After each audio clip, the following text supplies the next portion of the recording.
Informasi pilihan berikutnya, saudara, ada tewas digigit king cobra. Seorang pria tewas akibat digigit ular king cobra yang sudah ia pelihara selama 5 tahun terakhir. Korban digigit saat hendak mengganti air minum hewan kesayangannya itu.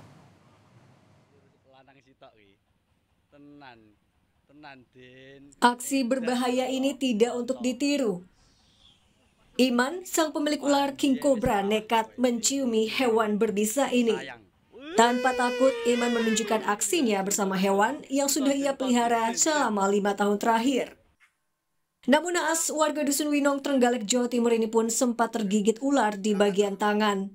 Saat itu, korban hendak mengganti air minum hewan kesayangannya. Sempat dibawa ke rumah sakit, namun nyawa korban tak terselamatkan. Ia pun meninggal dunia. Memberi minum ular king cobra yang panjangnya diperkirakan 4,5 meter. Ketika mengganti tempat air minum ini, yang bersangkutan digigit. Tak ingin kembali jatuh korban, pihak keluarga lalu meminta petugas gabungan dari Satpol PP dan Kebakaran untuk mengevakuasi 2 ular king cobra ini untuk dikembalikan ke habitatnya. Tim Liputan, Kompas TV.